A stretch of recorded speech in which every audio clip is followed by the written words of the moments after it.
Hello friends, super magic રસોઈમાં મિત્રો હું આપનું સ્વાગત કરું છું। આજે હું સાબુદાણા બટેટાની ચકરીની રેસીપી તમારી સાથે શેર કરું છું। એકદમ સરળ રીતે અને સાબુદાણાને પલાળવાની કે બાફવાની ઝંઝટ વગર અને કુકરમાં માત્ર એક જ સીટીમાં એકદમ નવી જ રીતે તમારી સાથે શેર કરું છું। તો તમને ચોક્કસ આ વિડીયો ઉપયોગી થશે। ગમે તો લાઈક કરજો, શેર કરજો અને સબસ્ક્રાઈબ કરવાનું તો ભૂલતા જ નહીં। અને મિત્રો બાજુમાં રહેલ બેલ આઇકનને પણ પ્રેસ કરજો, જેથી કરીને લેટેસ્ટ વિડીયોની માહિતી તમને ડેઈલી મળતી રહે।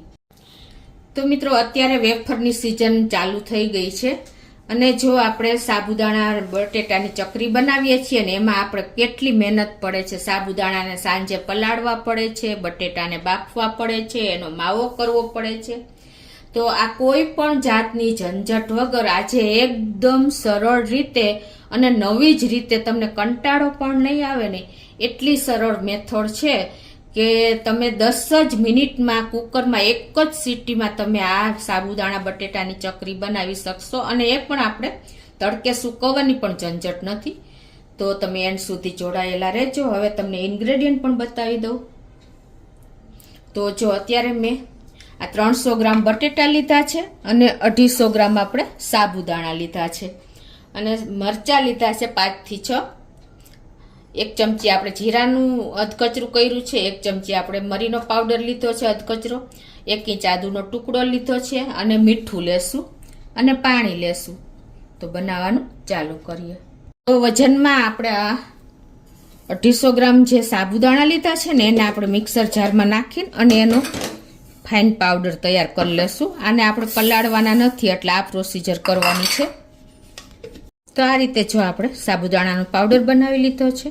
હવે આપણે જે આ 300 ગ્રામ બટેટા લીધા છે ને એને આપણે ગ્રેટ કરી લેશું। પહેલા છાલ ઉતારી લેશું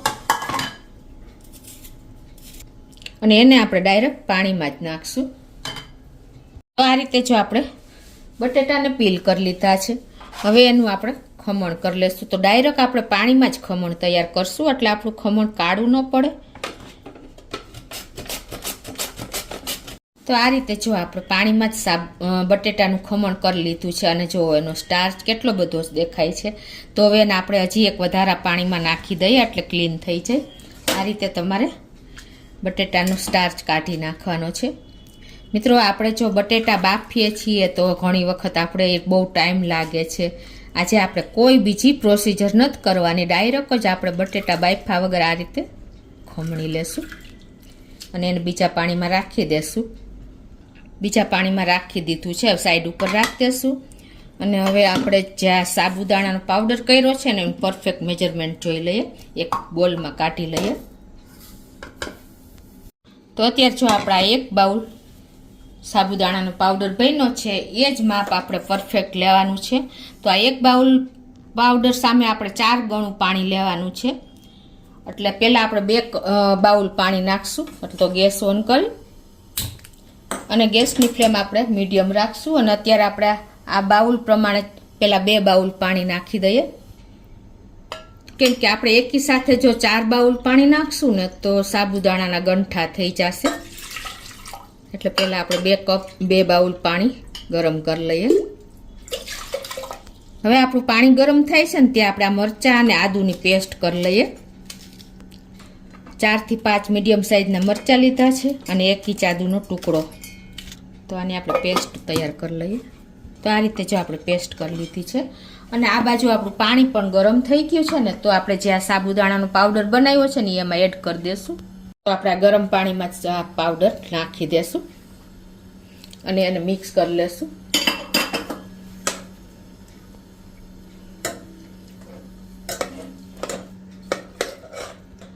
બધું પાણી સાબુદાણાએ શોષી લીધું છે અને ગેસની ફ્લેમ અત્યારે આપણે સ્લો જ રાખી છે।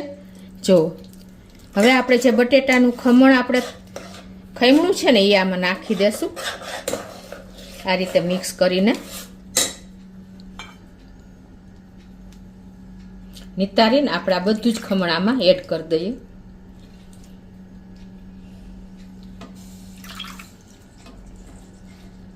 અને ખમણને પણ આપણે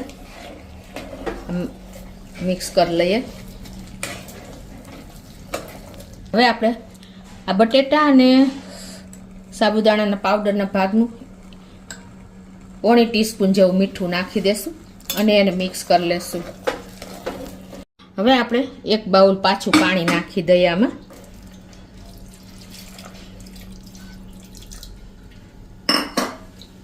અને એને આપણે મિક્સ કરી લઈએ સાબુદાણા સાથે અને હલાવતા રહીએ. અને આપણે 3 બાઉલ પાણી નાખ્યું, હજી 1 બાઉલ આપણે નાખી દઈએ. અત્યારે ગેસની ફ્લેમ મેં સ્લો જ રાખી છે. અને આ પાછું આપણે મિક્સ કરી લેશું. ટોટલી આપણે 1 બાઉલ સાબુદાણાના પાવડર સામે 4 બાઉલ આપણે પાણી લીધું છે. આ રીતે જો આપણે સાબુદાણા અને બટેટાનું છીણ બધું એડ કરી દીધું છે મીઠું નાખીને. હવે આપણે આની ઢાંકણ બંધ કરી દઈશું અને ગેસની ફ્લેમ સ્લો રાખશું.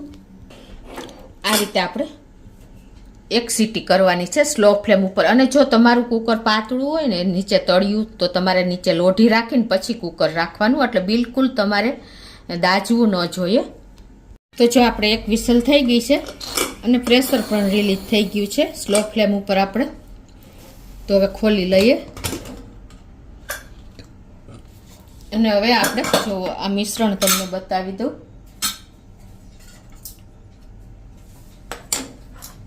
જો આવી કન્સિસ્ટન્સી આવી છે. હવે આપણે આમાં મસાલા કરી લઈએ. આપણે આ આદુ મરચાંની પેસ્ટ કરી છે ને એને આમાં નાખી દેશું. તો આપણે 1 ચમચી જેવો જીરાનો આખા અધકચરો પાવડર કર્યો એ નાખી દઈશું.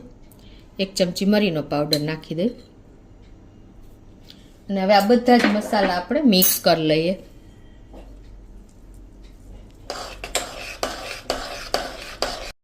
તો આ રીતે જો આપણે મિક્સ કરી લીધું છે.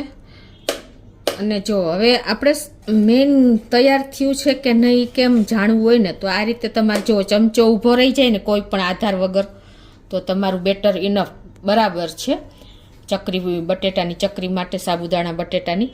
એટલે આટલું તમારે એકદમ સરસ કરવાનું છે. અને ઠંડુ થશે ને તો પણ સરસ જ થઈ જશે. ઠંડુ કરીને પછી જ તમારે ચકરી પાડવાની છે, એટલે ખાસ નોટ કરજો. અને તમે જો 250 સાબુદાણા એ ઘણા 500 બટેટા લેતા હોય છે, તમે તમારી ચોઈસ પ્રમાણે તમે વધઘટ કરી શકો છો. અત્યારે મેં આ કન્સિસ્ટન્સી આવી ગઈ છે આપણી. જો કોઈ પણ આધાર વગર ચમચો ઊભો રહી જાય છે તો પરફેક્ટ આપણું બેટર છે. તો હવે આપણે ચકરી પાડી લઈએ. હવે ચકરી પાડવા માટે છે ને આપણે આ રીતે જે સંચો હોય છે ને એમાં આવી રીતે સ્ટારની આપણે હોય છે ચકરી, એમાં પણ તમે આ રીતે ફિલ કરી અને ચકરી આ પાડી શકો છો સાબુદાણા બટેટાની. આ રીતે અંદર પૂરણ ફિલ કરી દેવાનું અને પછી તમારે સંચેથી આપણે અંદરથી બહારની સાઈડ ફેરવતા જવાનું છે. અને બીજી રીત પણ તમને બતાવી દઉં. આ રીતે આપણે કોઈ ફૂડની જે બેગ આવે છે ને એમાં પણ તમે ઇઝીલી પાડી શકો છો. આમાં બહુ કમ્ફર્ટ રહેશે, કેમ કે પૂરણ પણ જાજુ સમાશે અને ઘડીએ ઘડીએ તમારે ફિલ પણ નહીં કરવું પડે. એટલે આમાં પણ તમને બતાવી દઉં. અત્યારે હું આમ જ ભરીને બતાવું છું. તો આ રીતે આપણે કોઈ પણ વાસણમાં બેગ રાખીએ અને પછી એમાં આપણે જે આ પૂરણ બનાવ્યું છે ને એને આ રીતે આપણે ફિલ કરી લેશું. તો આ રીતે જુઓ આપણે બિલકુલ તળિયે આ બેટર બેઠું નથી. તમને ખ્યાલ આવી જતો હશે. તમને એવું ડર લાગે ને તો તમારે મેં કીધું એમ લોખંડની કે નોનસ્ટિક લોઢી ઉપર તમારે એ રીતે મૂકી દેવાનું અને ગેસની ફ્લેમ એકદમ સ્લો રાખવાની અને કાંઈ એકદમ જાડું વાસણ લેવાનું. જો કુકરમાં જરાય પણ આપણે ડર નથી કે ચોઈટું નથી. જુઓ છે ને આ રીતે આપણે બેગને પછી આ રીતે તમારે રબર બેન્ડ લગાવી દેવાનું.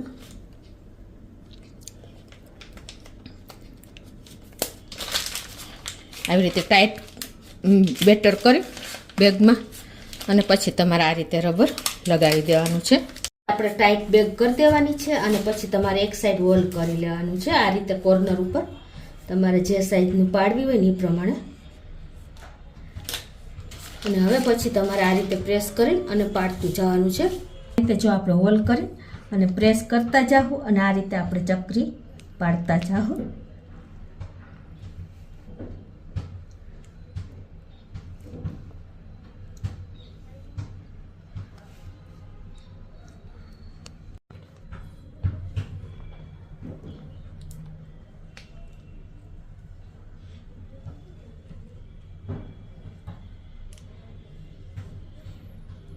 તો આ રીતે આપણે બધી ચકરી તૈયાર કરી લઈએ. તો આ રીતે જો આપણે પંખા નીચે રૂમમાં બટેટા અને સાબુદાણાની ચકરી પ્લાસ્ટિક ઉપર પાથરી દીધી છે. હવે આને આપણે પંખા નીચે જ સુકાવા દેશું, 1 દિવસ કે 2 દિવસ, જેટલા દિવસ થાય એટલા દિવસ. તો જો 2 દિવસ થયા છે આપણે સાબુદાણા અને બટેટાની ચકરીને સૂકવી અને જો એકદમ સરસ સુકાઈ ગઈ છે અને આટલી સરસ જો ચકરી બની છે. હવે આપણે આ બાજુ તેલ પણ ગરમ કરવા મૂકી દીધું છે. તો હવે આપણે ચકરીને તમને તરીને પણ બતાવી દઉં. તો આપણું તેલ પણ ગરમ થઈ ગયું છે. તો આપણે એક એક ચકરી કરી અને તરી લઈએ.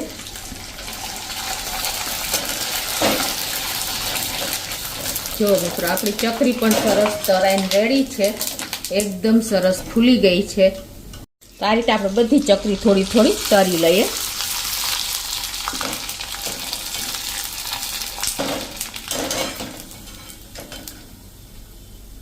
આ રીતે આપણે થોડીક ચકરીને તરી લીધી છે. તો મિત્રો જો આપણે થોડીક ચકરી મેં તરી છે એને પણ બતાવી દઉં તમને, કેટલી સરસ સોફ્ટ થઈ છે. જુઓ છે ને, એકદમ દાંત વગરના પણ ખાઈ શકે ને એટલી આપણી સોફ્ટ ચકરી તૈયાર થઈ છે, ફૂલીને. જો એકદમ સરસ છે ને. તો તમે ચોક્કસ એક વખત આ રીતે સાબુદાણાને પલાળવાની કે બટેટાને બાફવાની કે તડકે સૂકવવાની ઝંઝટ વગર ઇઝીલી ઇન્સ્ટન્ટ તમે 10 જ મિનિટમાં સાબુદાણા બટેટાની ચકરી તૈયાર કરી શકશો. તો તમને ચોક્કસ અત્યારે આ વિડીયો ગમશે મિત્રો. ગમે તો લાઈક કરજો, શેર કરજો અને સબસ્ક્રાઈબ કરવાનું તો ભૂલતા જ નહીં.